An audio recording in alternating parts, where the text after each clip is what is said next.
Now to the top secret iPhone prototype that was discovered in all places at a bar in Northern California. No one's quite sure how it ended up there, but pictures of the device are all over the internet months before its anticipated release this summer. Okay, let's talk about leaks. So back in 2013, around 6 months after I made my first ZONEofTECH video, I started the Leaks and Rumors series. One of the reasons being that I ran out of devices to feature on the channel, and I barely had anything back then, so I needed to find something that I could talk about without necessarily having the device in my hands. But the second and the main reason was that I was really excited about what devices Samsung, Apple, and many others would launch. So I started the Leaks and Rumors series to talk about just that, to compile every bit of information that we had into one video and give you guys the details about an upcoming product ahead of its release. I've made, and then we've made, as the ZONEofTECH team, hundreds of more Leaks and Rumors episodes since, featuring everything from smartphones to tablets to laptops to even consoles. Back in early 2016, we started making our very own 3D concepts, based on those leaks to help you guys visualize the products better. And even though we have just been reporting on leaks rather than actually leaking information ourselves, I still wonder, are leaks good? Do they ruin a product launch, or do they hype it up and generate more sales in the end? To answer this question, we first need to take a look at a time before the leaks. Some of you might remember when the iPods were popular, or, well, even alive. The iPod Classic, the iPod Nano, the iPod Shuffle, every year Apple would release an updated version of them. And the Nanos have usually looked very different one year from another, like completely different. Yet, despite these major changes and despite so many people being so excited about the new iPods, we didn't really have any leaks at all back then. And I remember the feeling when I was so excited for the Apple events because we didn't know anything about the new products, and every year we were so surprised by the massive changes that Apple was delivering. So having lived in those times and having witnessed dozens of releases before the leaks, I have to say, leaks have definitely made things less surprising. Because most of the times when you're watching an event now, you already know pretty much everything to expect. So if we just take a look at the fact that leaks have made events less predictable and less fun, you could indeed say that leaks have ruined product launches. But the thing is, it's not really that simple. And that's because products have also changed quite drastically. From the iPod we got the iPhone, and now we're at a point where you cannot really go any further when it comes to traditional smartphones. All phones are just a large display on the front with a hole punch camera cutout, which will actually be removed in a year or two. Therefore, from the front, most phones look the same, and will continue to look the same as we've already reached the pinnacle of traditional smartphones. So when a company goes on stage and launches a new phone today, it always goes like this. We've improved the camera and the phone is even faster now.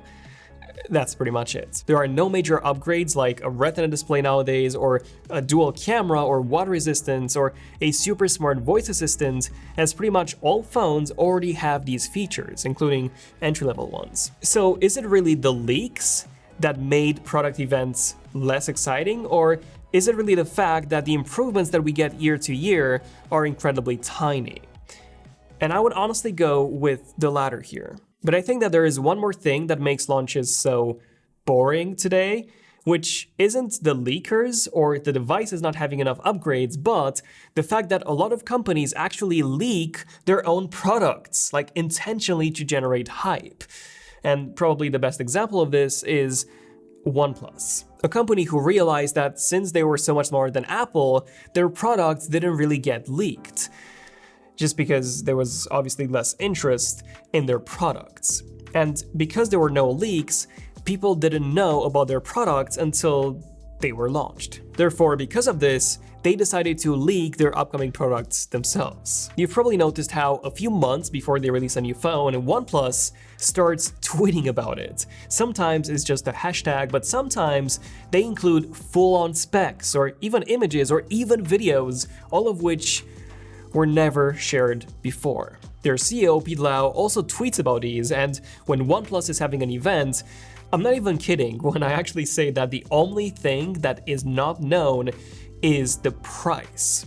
Other than that, everything else is already public info, the majority of which was already shared by OnePlus themselves. But OnePlus isn't the only company to do this. Google has done it as well with the Pixel 4, where they actually shared a full image of it 4 months before its official unveil. Now, Google mostly did it because there were already a ton of leaks on the Pixel 4 anyway, and they wanted to publicly acknowledge the existence of the Pixel 4 and also take full ownership of it, which they did. However, things are actually a bit different in terms of the upcoming Pixel 6. Google has actually posted an article not just acknowledging the existence of the Pixel 6 and the unique design that has been leaked before, but they also gave us some fresh new info on its Tensor processor that would be included in the Pixel 6. By the way, if you haven't seen our Pixel 6 Everything New video, you can check it out here, and do make sure to subscribe if you're enjoying this video so far. But yeah, Google giving us the details on the Tensor chip isn't just Google trying to take ownership of the Pixel 6 leaks anymore, but rather leaking new information regarding their upcoming product to increase the hype and in turn generate more sales once the Pixel 6 is out. Which, again, I'm not necessarily saying that this is a bad thing, but it is definitely something that will make the Pixel 6 event less surprising. Okay, now some of you watching this video probably have a Mac. And if you have a Mac, I highly recommend checking out SetApp, our sponsor for this video. I use SetApp myself on a daily basis as a paying customer, as I do believe that it is a great service. For a monthly subscription of just $9.99, SetApp gives you access to hundreds of high-quality Mac apps, which would normally cost you thousands of dollars should you were to actually go and buy every single one of them. The apps that I use the most with SetApp are Clean My Mac X for optimizing my Mac's performance, Bartender to hide my menu bar icons, Paste to store multiple items in my clipboard, OneSwitch to activate things like True Tone and hide the desktop icons with just one click, and many more. Not only that, but if you have an issue that you need to fix, such as deleting duplicate files, you can just search it and it will instantly show you the app to get it sorted. They're now offering a 30-day trial to try SetApp and all of its hundreds of apps for free. Simply use the link below to get started. Okay, so I think we clarified that before leaks were a thing, events were more exciting. But events were also more exciting because the products themselves were more exciting. We also clarified that some companies have embraced the leaks and are actually leaking their own products in order to generate hype. But there is one more point that I want to address, which is the fact that leaks affect companies in different ways. For OnePlus, for example, leaks generate hype, same for Google. For Apple, leaks can indeed spoil an event, as Apple is way more conservative in terms of what changes their products have 1 year from another. So I think that leaks can be both good and bad depending on the company. And just like how OnePlus and Google have embraced the leaks, Apple, for example, is doing everything in their power to stop them. They're now firing and suing their employees, the sources, who have leaked info to the press. And not only that, but they're also attacking independent journalists who are reporting on these leaks. Content creator who creates 3D models of upcoming devices based on leaks got contacted by Apple's lawyers in relation to the AirPods Max render that he did for John Prosser. And even though content creator did not leak the AirPods Max himself, that was John. The fact that he worked with John Prosser, who did have knowledge about them, was what put content creator in Apple's crosshairs. Definitely check his video down below if you want to support him.